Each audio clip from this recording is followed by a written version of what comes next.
Hari ini judulnya adalah mengalahkan rasa takut gagal.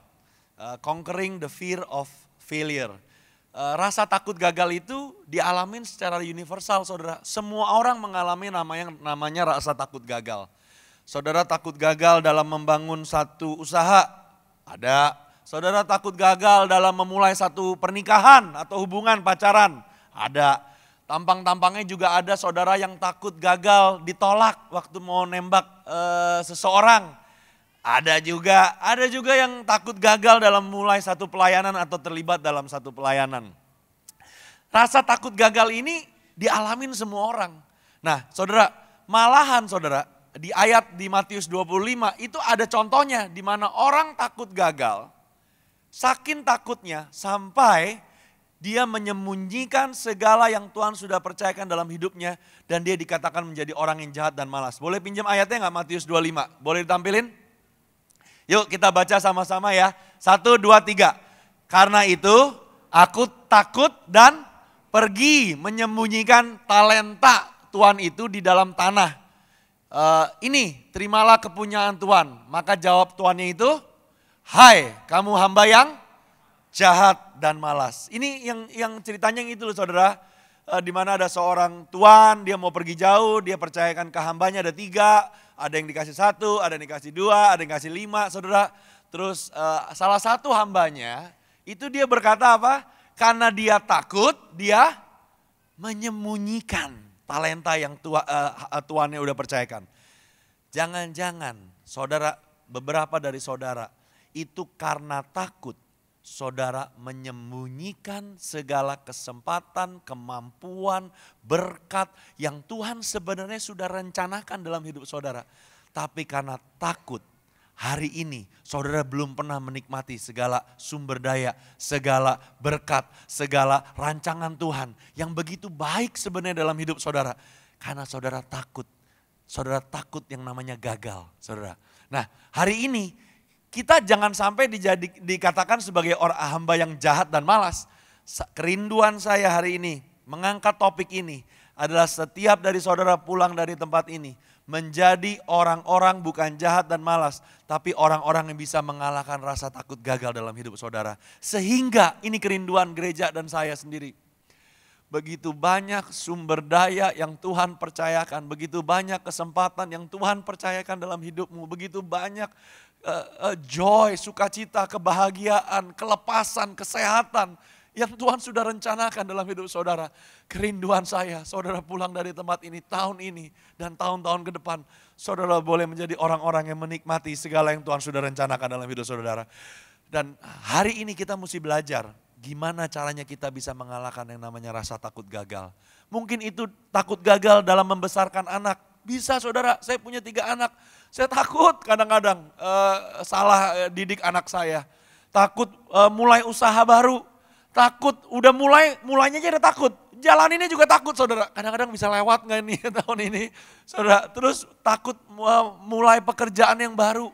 Takut gagal dalam pekerjaan saudara. Takut dalam pelayanan saudara, takut gagal.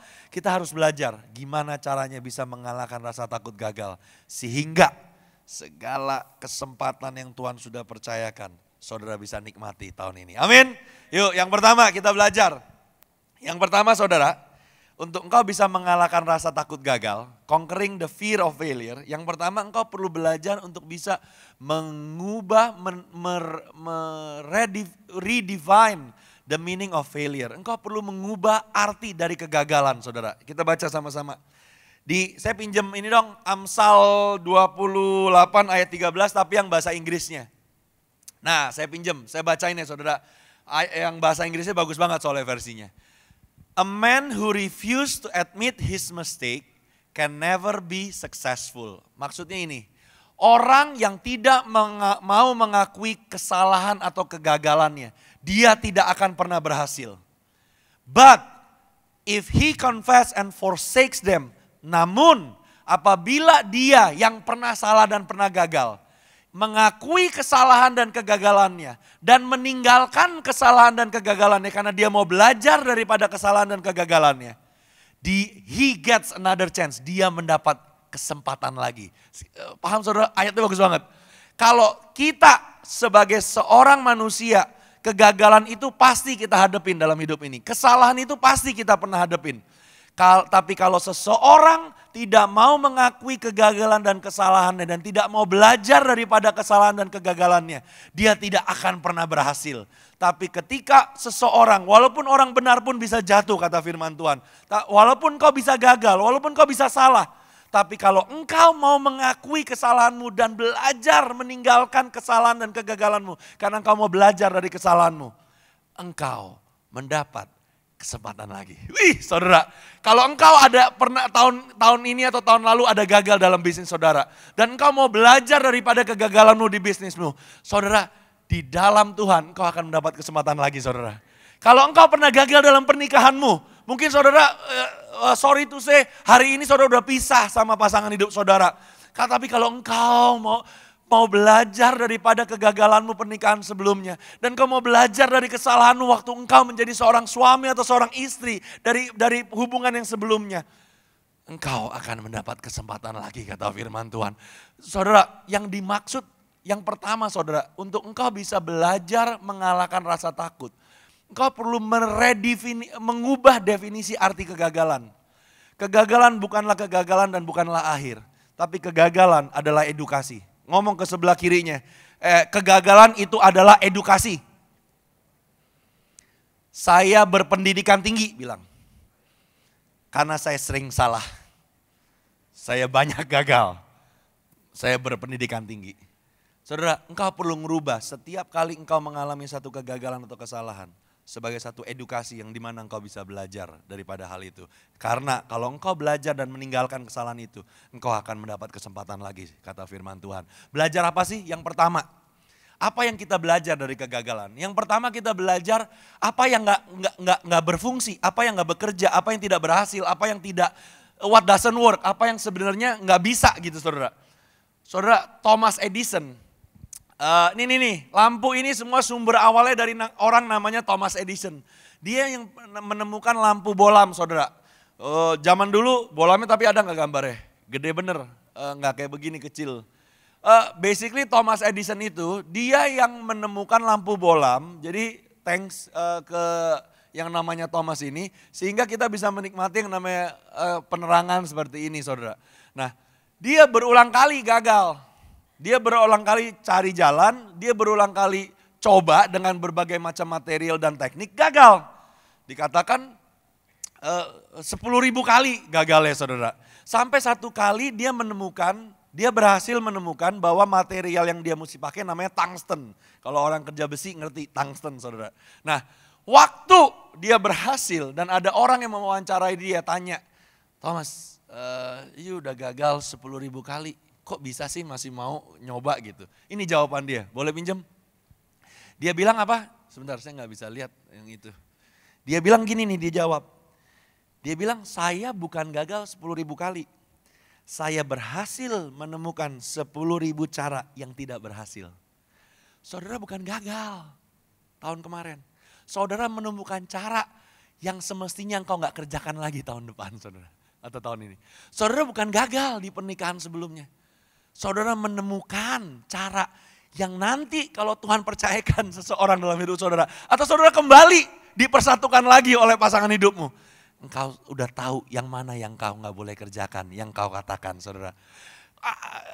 Dalam pekerjaanmu, kalau mungkin kau baru aja ngalamin PHK, engkau bukan gagal. Engkau baru aja belajar menemukan apa yang kedepannya kalau engkau dapat pekerjaan lagi yang Tuhan percayakan. Yang semestinya engkau kerjakan, yang semestinya engkau gak kerjakan saudara. Itu yang pertama. Kegagalan adalah edukasi yang pertama kita belajar apa yang gak semestinya kita kerjakan. Apa yang gak bisa berfungsi dengan baik. Kita belajar itu yang pertama. Yang kedua saudara. Kegagalan itu membangun kemampuan kita saudara. Ingat ya sini tampang-tampangnya kayak bisa naik sepeda. Soalnya anak saya dan generasinya. Saya jarang menemukan anak muda zaman sekarang bisa naik sepeda. Saking udah kebanyakan mainan lain kali ya. Cuman zaman kita kan dulu, ya naik sepeda udah paling happy gitu. Nah waktu saya ingat-ingat belajar sepeda, saya berani jamin saudara semua yang ada di sini belajar sepeda. Pasti pernah jatuh dan pernah nabrak saudara. Tapi dari kegagalan kita belajar naik sepeda, justru nggak bakal bisa naik sepeda kalau nggak pernah jatuh. Setuju ya saudara ya? Kadang-kadang di hidup ini kayak gitu. Nggak bakal bisa bikin bisnis kalau nggak pernah ngerasain yang namanya gagal saudara dalam bisnis. Nggak pernah bisa naik ke satu jabatan tertentu kalau engkau nggak pernah gagal di jabatan sebelumnya saudara. Nggak bakal bisa saudara dalam hidup ini kita menghindari yang namanya kesalahan. Tapi seperti naik sepeda, sebenarnya kegagalan itu sedang membangun kemampuan kita untuk jadi lebih baik. Kalau nggak pernah ditempa dari yang namanya kegagalan, nggak pernah keluar kemampuan-kemampuan itu. Saya ngalamin sendiri saudara, berulang kali saya dalam bisnis mulai sesuatu ada yang gagal, ada yang udah tutup saudara. Tapi dari kejadian-kejadian itu saya sadar sekarang, begitu banyak knowledge, skill dan pengetahuan yang saya pastikan kalau mulai satu usaha lagi saya jagain di situnya. Itu saya temukan bukan waktu lagi berhasil, tapi dari kegagalan yang udah tutup itu usahanya saudara. Nah itu yang kedua, bahwa kegagalan itu sebenarnya edukasi. Yang ketiga saudara, kegagalan itu menunjukkan kepada kita sebenarnya talenta yang Tuhan percayakan atau saya sebutnya shift dalam hidup saudara. Spiritual gift saudara, karunia rohani saudara, passion saudara, kemampuan saudara, abilities, personality saudara, dan pengalaman saudara. Saya punya kesaksian gini saudara. Dulu waktu saya lagi kuliah, terus ada pembimbing rohaninya kasih saya, nyuruh sih bukan ngasih, bukan nawarin tapi nyuruh. Untuk saya jadi worship leader. Zaman dulu masih ada zamannya KKR. Sekarang udah jarang saudara dengar KKR gitu. Zaman dulu semuanya KKR mulu. Nah pada saat saya kuliah ada KKR untuk menjangkau mahasiswa dan mahasiswi. Bukan karena saya bisa nyanyi saudara. Tapi mungkin karena nggak ada lagi yang lain ya saya ditunjuk gitu. Disuruh jadi worship. Saya bilang kok saya nggak bisa nyanyi, saya bilang gitu. Juga waktu itu baru mulai kenal Tuhan, saya bilang saya nggak bisa nyanyi, nggak apa-apa ntar dipanggilin guru nyanyi. Jadi dipanggilin beneran 3 bulan saudara, saya suruh nyanyi mulu, seminggu ada 3 kali dipanggilin. Ya namanya masih itu ya, waduh ya udah dah disuruh pelayanan masa kita nolak gitu. Ya udah dengan segala cara saya coba. Tapi di dalam pertengahan jalan tuh saya udah sadar nih bakal gagal nih saya jadi worship leader. Siap-siap dah udah. Nah, kejadian hari H-nya saudara. Saya sadar, saya waktu jadi worship leader pertama kali nyanyi ratusan orang. Saya kagak bisa beneran nyanyi, dari yang gak ada orang aja saya gak bisa nyanyi, ditambah didengerin orang saya tambah gak bisa nyanyi saudara. Tapi karena saya udah stres gak bisa nyanyi, nada semua udah bingung gitu ya saudara. Saya banyak kasih kata-kata kekuatan, saya banyak ngucapin firman Tuhan yang saya ingat. Saya banyak apa yang ada menjadi doa di hati saya ucapin saudara sambil saya worship leader gitu. Menurut saya, KKR waktu saya jadi worship leader, saya gagal jadi worship leader. Ya udah serahkan yang terbaik sama Tuhan, bodoh lah. Ya kan gitu ya saudara ya. Tapi selesai acara KKR itu, ada beberapa orang datang. Fit, thank you ya, gue benar-benar dikuatin hari ini. Terus ada orang yang datang, minta kenalan, dia terima Tuhan. Yang bullshit, dia terima Tuhan gitu. Terus dia mulai ngomong. Nah beberapa dari mereka ngomong, Fit, waktu lu tadi mulai ngomong, itu di situ gue tahu Tuhan lagi ngomong sama gue. Fit, waktu lu tadi lagi doa, itu gue berasa kayak Tuhan ngomong langsung ke gue. Nah saudara, kalau saudara mau tahu, saya menemukan saya ternyata bawel dan tukang ngomong. Itu gara-gara gagal jadi worship leader. Nah jangan-jangan ada pelayanan yang Tuhan mau engkau kerjakan, meskipun engkau gagal. Tapi sebenarnya dari kegagalanmu itu, Tuhan sedang menunjukkan panggilan dalam hidupmu. Tuhan sedang menunjukkan kelebihan yang kau punya, yang kau gak akan pernah tahu kalau engkau gak pernah ngalamin kegagalan dalam hal itu saudara. Itu yang pertama, oke saudara. Jadi gimana cara kita mengalahkan rasa takut gagal?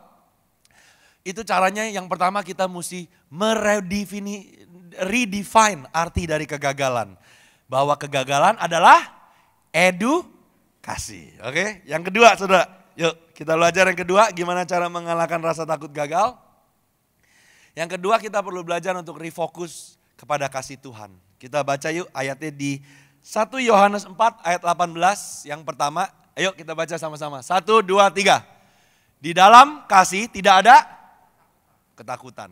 Kasih yang sempurna melenyapkan ketakutan. Maksudnya gini, ketika ada kasih Tuhan di dalam hidup kita, ketika kita menyadari betapa Tuhan mengasihi kita, yang hari ini kita celebrate dengan kita perjamuan kudus, bahwa dia mengirimkan anaknya untuk mati buat kita, even sebelum waktu saudara percaya sama Tuhan. Ketika engkau sadar ada kasih Tuhan dalam hidupmu, rasa takut akan penghukuman itu gak ada lagi. Sudah jelas? Dulu sebelum kita kenal Tuhan, saya gak tahu kepercayaan saudara sebelumnya apa. Isinya cuma rasa takut. Nggak begini takut nggak diberkatin. Nggak ngelakuin ini takut kecelakaan di jalan. Nggak begini takut dijahatin orang. Iya saudara, saya dulu pernah ngalamin. Keluarga besar saya banyak yang masih belum Kristen. Itu hidupnya takut doang saudara. Tapi saya bedain waktu keluarga yang lain yang tahu Kristus. Yang udah mengenal kasih Tuhan. Hidupnya itu dibebaskan dari rasa takut saudara. Dan itu makanya hari ini kita celebrate tadi perjamuan kudus. Saudara, kalau saudara waktu lagi makan, saudara minum itu mengingatkan akan pengorbanan Tuhan. Segala problem yang kau sedang hadapi, kalau hidupmu aja dia mau bayar, segala problem yang kau sedang hadapi itu kecil buat di mata Tuhan. Nah, itu yang dimaksud ketika engkau fokus kepada kasih Tuhan, rasa takut itu hilang. Contoh lagi, rasa kasih atau cinta seorang orang tua, itu begitu cintanya sama anaknya, saya menemukan itu bisa mengalahkan rasa takut yang namanya mati, saudara. Saya baca di Amerika tahun 2017, saya pernah baca ada orang namanya Angel Fiorini. Ini fotonya saudara. Dia menderita luka bakar level 3 saudara. Itu udah bahaya sampai koma saudara. Tahu nggak saudara kenapa? Malam-malam dia lagi tidur, suaminya lagi nggak di rumah. Itu dia rumahnya kebakaran, anaknya 3. Dia waktu sadar rumahnya udah api semua saudara. Dan dia 2 dia ambil, dia sadar 1 lagi masih di dalam di kamar tidurnya. Itu yang namanya cinta orang tua. Udah nggak, itu bisa mengalahkan rasa takut gagal. Termasuk mati pun dia bisa kalahkan. Dia ngerangkak masuk ke dalam rumahnya yang udah penuh dengan api. Ngerangkaknya di bawah karena di atasnya udah pada api. Sampai badannya kebakar pun dia udah nggak bisa rasain saudara. Dan akhirnya singkat cerita selamat tuh anak. Saudara lihat bahwa cinta seorang orang tua itu bisa mengalahkan rasa takut dalam hidupnya. Termasuk takut yang namanya bahaya, takut mati pun. Nah sama halnya dengan saudara dan saya. Apa yang kau sedang takuti saat ini? Refocus kepada kasih Tuhan. Kau takut nih anakmu, aduh anak gue begajulan nih Fit, hidupnya udah gak tahu kemana, kanan kiri segala macam. Kau takut tentang masa depan dia. Jangan fokus kepada begajulannya dia, fokus kepada kasih Tuhan. Bahwa Tuhan mengasihi engkau. Kalau Tuhan percayakan anak itu kepada engkau, Tuhan punya rencana yang baik atas hidup anak itu. Dan selain kau fokus kepada Tuhan, kau fokus bukan cuma kasih Tuhan kepada dirimu, tapi fokus kasih Tuhan kepada anakmu. Anakmu itu berharga di mata Tuhan. Tuhan mengasihi anak saudara. Dan saudara mungkin hari ini keadaannya gak baik. Tapi saudara tetap harus percaya bahwa kasih Tuhan itu sanggup mengubahkan anak ini. Bahwa masa depan penuh pengharapan saudara. Saya pernah ngerasain waktu mama saya itu takut sama masa depan hidup saya. Saya sendiri ngalamin dan saya tahu mama saya takut. Tapi saya ingat betapa dia semakin keadaan saya waktu itu gak membaik. Semakin dia mengasihi Tuhan dan mencari Tuhan. Dan saya sadar sekarang ketika engkau sedang menghadapi satu rasa takut, takut gagal, takut segalanya. Engkau perlu fokus kepada kasih Tuhan atas dirimu dan engkau perlu fokus kepada kasih Tuhan atas orang yang kau kasihi yang saat ini engkau takuti itu. Mungkin kau takut gagal nih dalam pernikahanmu. Pernikahanmu saat ini dalam keadaan yang gak baik saudara. Dan kau takut cerai, which is good, takut cerai saudara. Saudara kau perlu sadar bahwa Tuhan itu begitu mengasihi engkau dan pernikahanmu. Tuhan mengasihi suamimu, Tuhan mengasihi istrimu, walaupun saat ini bentuknya dan kelakuannya itu tidak menunjukkan sedikit pun bahwa Tuhan mengasihi dia. Tapi saudara perlu fokus bukan kepada kekurangan pasangan kita, perlu fokus kepada kasih Tuhan. Karena ketika engkau fokus kepada kasih Tuhan, keberadaan kasih Tuhan itu menghilangkan segala rasa takut dalam kehidupanmu. Walaupun keadaannya gak berubah dalam waktu cepat. Tapi saudara, udah berulang kali kesaksian demi kesaksian saya dengar. Ketika seseorang menghadapi rasa takut, mau itu takut gagal, takut apapun. Ketika dia fokus kepada kasih Tuhan, keberadaan kasih Tuhan itu menghilangkan segala rasa takut dalam kehidupannya saudara. Itu yang kedua. Yang pertama, kau perlu mengubah definisi arti kegagalan dari yang namanya kegagalan jadi edukasi. Yang kedua, engkau perlu fokus kepada kasih Tuhan. Jangan fokus kepada problemnya, jangan fokus kepada kegagalannya, jangan fokus kepada kesalahanmu, problem yang kau sudah hadapin, tapi fokus kepada kasih Tuhan. Karena di dalam kasih Tuhan tidak ada ketakutan. Itu yang, saudara, apa yang kau mungkin saat ini lagi takut?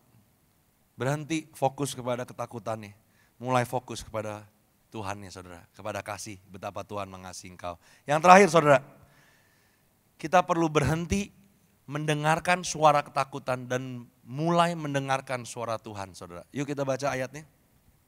Di 2 Timotius 1 ayat 7, 1, 2, 3.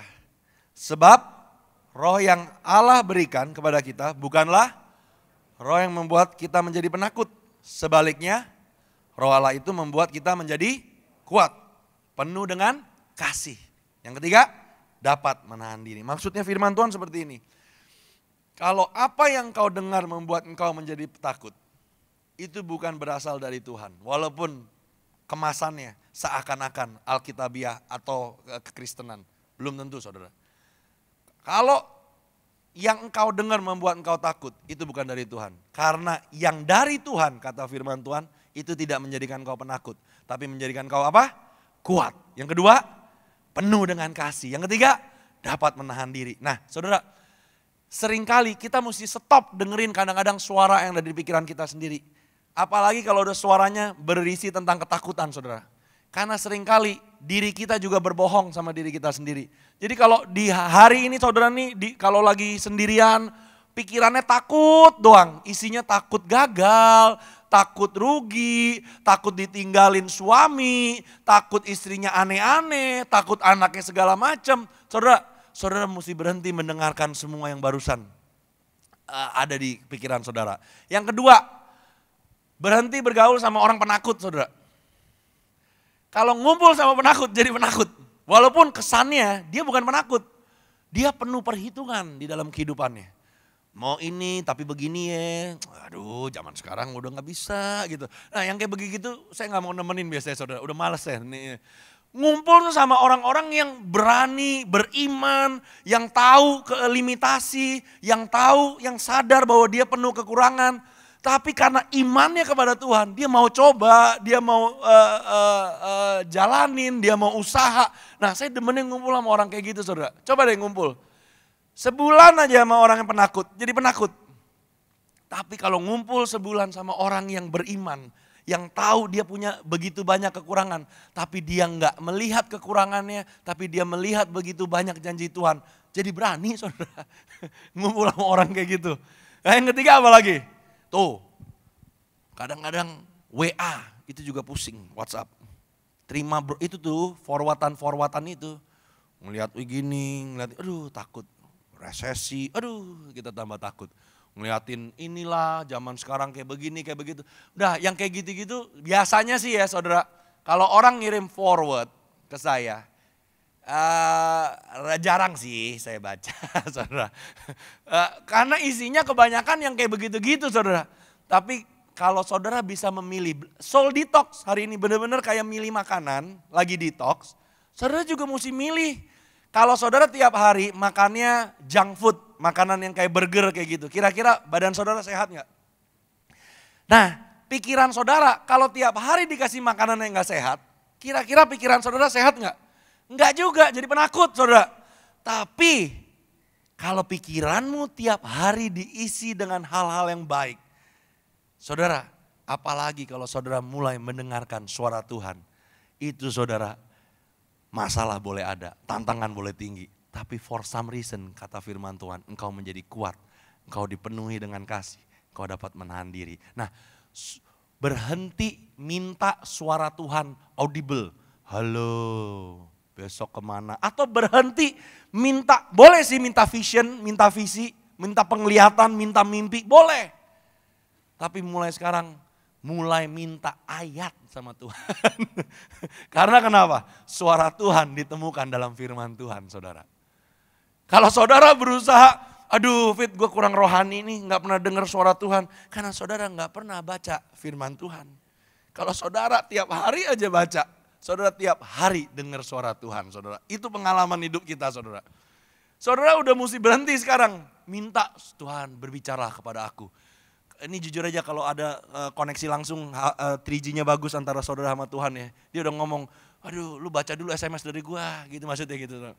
Buka dulu tuh ayatnya gitu. Nah saudara saya tahu baca ayat, buka Alkitab gitu. Apalagi yang gaya dulu dilempar, bluk. Terus kebukain di mana kita baca gitu.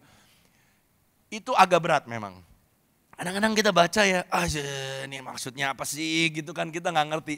Saya belajar dalam hidup saya, daily Bible study saya atau saat teduh harian saya.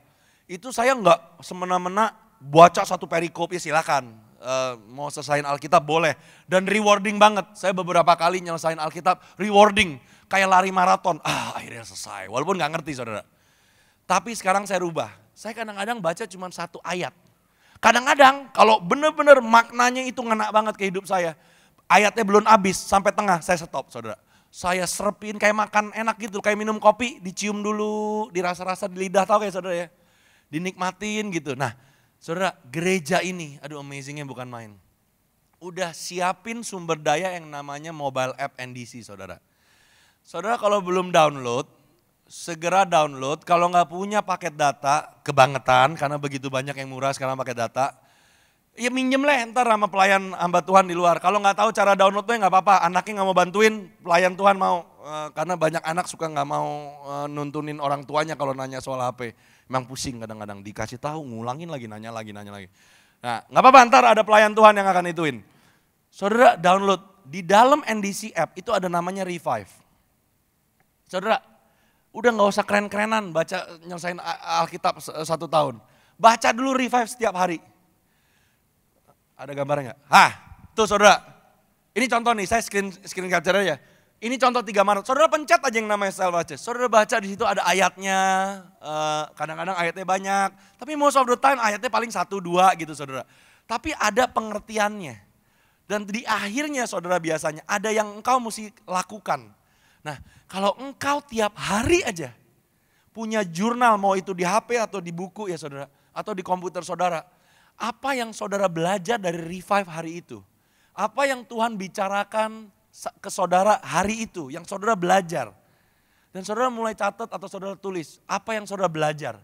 Dan apa yang Tuhan mau engkau kerjakan hari itu.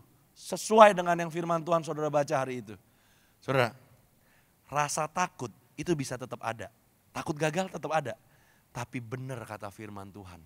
Waktu engkau mengisi hidupmu dengan suara Tuhan. Roh Allah akan menjadikan kau kuat. Menghadapi setiap tantangan dan pergumulan dan masalah yang kau hadapin. Termasuk kegagalanmu, engkau bisa menjadi kuat. Yang kedua, engkau dipenuhi dengan kasih. Waktu saya mau mulai satu usaha atau saya waktu lagi jalanin satu usaha ya. Saya takut gagal sampai hari ini saudara. Saya gak ngomong kayak gini seakan-akan saya gak punya. Saya pun takut. Tapi waktu saat teduh, saya pagi saudara. Waktu saya mulai renungin firman Tuhan. Itu ada kekuatan dan ada dipenuhi dengan kasih kayak gini nih saudara ngomongnya. Fit, Tuhan mengasihi saya saudara. Itu gak ditentukan oleh keberhasilan atau kegagalan saya. Karena saya mau berhasil, saya mau gagal. Kasih Tuhan tetap sama. Yesus sudah mati buat saya. Saudara gagal pun kemarin dalam pernikahanmu. Itu tidak mengubah kasih Tuhan dalam hidupmu. Engkau yang gagal dalam bisnismu. Itu tidak mengubah kasih Tuhan dalam hidupmu. Engkau yang gagal dalam pekerjaanmu. Itu tidak mengubah kasih Tuhan dalam hidupmu. Tuhan begitu mengasihi engkau.